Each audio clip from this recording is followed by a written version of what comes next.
how do they manifest the sustainability? Do they make different choices in terms of hotels? Do they buy different things? How does the young traveler try to manifest that sustainability? Do they just talk a big game but actually don't do anything then? Well, I mean, there is more talk than action, that's for sure. But, you know, I mean, this, for example. Now, you know, you'd probably have a younger person carrying their own water bottle. I was at this resort in Goa just now, very recently, and, you know, small things like reusable stuff, you know, use glass bottles, don't have your toiletries packed in those plastic things, don't keep them there. Ask for it if you want one. So people are talking about these things. Also, if there is a known sort of thing that, okay, this hotel or this resort follows XYZ practices, which means that, you know, they're recycling their water, they're employing local community in the hotel, then some young people definitely do make this a conscious choice and would opt for it as a destination. I see. So it's the micro habits actually it is that really so far, counts yes, a lot more, yes. rather than the structural actions that people take then. So I guess, you know, Dato, when you hear the feedback, right, how things have changed so far, you know, how have you repivoted, you know, the tourism industry in Malaysia to reflect the huge changes, right? Because we were just talking that the past 1.5 years must have been super headache for you because everything is changing, right, by every 2-3 months. How does the ministry then adjust your approach in, you know, with the evolving tourism landscape? Okay, thank you very much. With the changes of the tourism landscape after the pandemic, immediately response of Tourism Malaysia is we have changed our global advertising, where we just launched the Soul of Malaysia. We are launched at WTM and recently in the ITB London. The video we visualized 5 minutes of the campaign include the global audience, the experience how the beauty of Malaysia, and also the country shows the national involved towards and slogans. With the slogan of Malaysia through Asia will remain. For the info, that the video will be show the variety of activities, landscape, and also the experience that you can have it in while visiting Malaysia, with the spirit of despite of the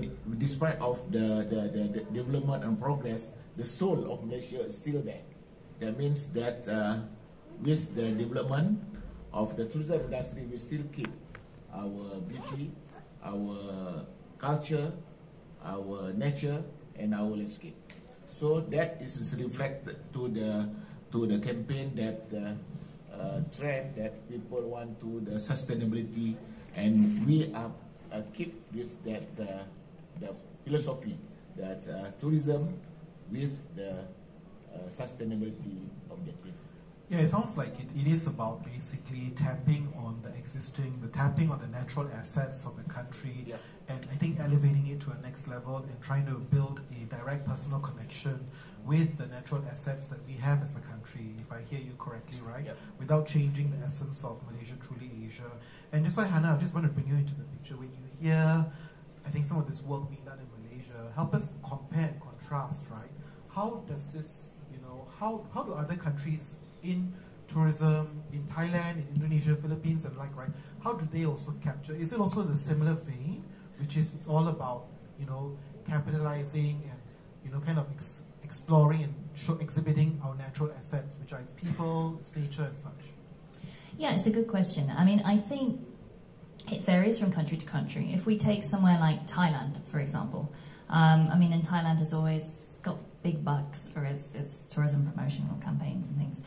But this year it's focusing on what it calls the 5 Fs, which is 5 Fs of soft power. So it's films, fashion, food, fight, and festivals. Right? So you can see that they're really capitalizing there on their cultural heritage, if you like. You've got countries like Singapore, who are one of the first destinations worldwide to be certified as a sustainable destination by the GSTC. So they're going fully down this sustainable road. You've got countries like Indonesia who are focusing on, they call their 5 super priority destinations. So these are destinations that are not Bali, that are not Jakarta, that are other destinations to try and spread the load, to try and bring these destinations up. And they're focusing on tourism villages. And a lot of this tourism villages is around ecotourism, is around community tourism as well. So overall, I mean, I would say there's this shift, I think, in the region and worldwide really, towards looking beyond just quantity. And they want what they call quality tourists. So those tourists who are going to come in, not necessarily just spend a lot of money. That's not just the luxury travelers, but those travelers who are going to visit other destinations other than the main ones, who are going to kind of spread that economic value throughout the country. And in that way, they're more valuable. It's a very interesting debate because we've been talking a lot about the whole fight between which is more important, tourism arrivals versus tourism receipts, right? And presumably the answer is both. We want both, essentially. But do you think that equation has changed fundamentally post-pandemic? That now it used to be maybe 2/3 wage arrivals, 1/3 spend, but now it's shifted a bit differently that way. Do you think really governments are thinking differently? And is it very different between perhaps Southeast Asia versus the rest of the world? So I would say, I think on paper, governments are thinking more about tourism spend. But if I take an example of Thailand, right? So in 2019, Thailand's arrivals were almost 40 million. And they are all talking about quality. They keep saying, we want quality tourists, we want quality tourists. And now they have put a goal of 80 million tourists by 2027. So doubling that amount in 4 years. And you think, if you're also trying to position yourself as a sustainable destination, it's very hard to see how those two can go hand in hand, right? How can you double the number of tourists who are coming in and still call yourself sustainable? So, like I say, I think on paper, it's very easy, basically, I think, before borders reopen to talk about wanting quality. Yes. But when the reality hits, it's then very hard to change the whole thing. How do you change all these small businesses that are reliant on mass tourism? You can't, right? And exactly, that was my point. Right? We can talk a good game about sustainability, you can talk a good game about quality of revenue. But Ajay, when you talk to your team, your travel trade, it's the volume, right? They just come in, and you can't even put barriers to it, they will just still come, right? It is a numbers game still. Yeah, you know, I had this very interesting conversation with Dr. Talib Rifai, who used to be the Secretary General of UNWTO. And we were talking about the Bhutan model. The Bhutan model of tourism says a tourist who's coming in needs to spend a minimum of $200 a day. And he said, you're placing an obstruction. And I said, but Dr. Rifai, at the end of the day, it is about preserving the destination. Because that's what tourism is about, the uniqueness of any experience.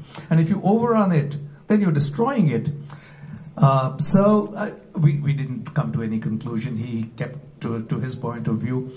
But the fact is that, you know, the only way we can look at perhaps increasing numbers while still preserving the environment is dispersal. You know, if everybody doesn't land up in Bangkok or doesn't land up in Hua Hin, but goes to smaller places. If they all don't go to Delhi and Agra and Jaipur and the Taj Mahal, but go to some of the wildlife sanctuaries, go to, you know, small. Same with Malaysia. I mean, if we can do that, then we can perhaps try to balance.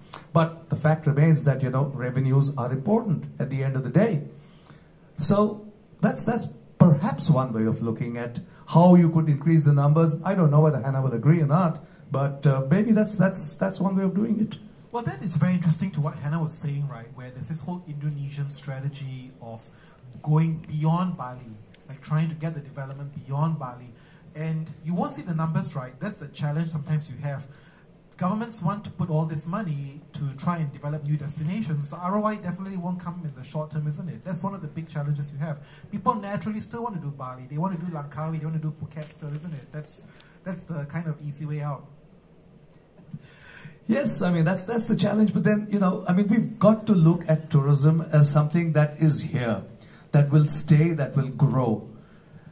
And, you know, finally, I mean, nature's bounty might be infinite, but her forgiveness is not. We discovered that. So, you know, there's an old Intuit saying which says that, you know, you don't inherit the earth from your ancestors, you hold it in trust for your children.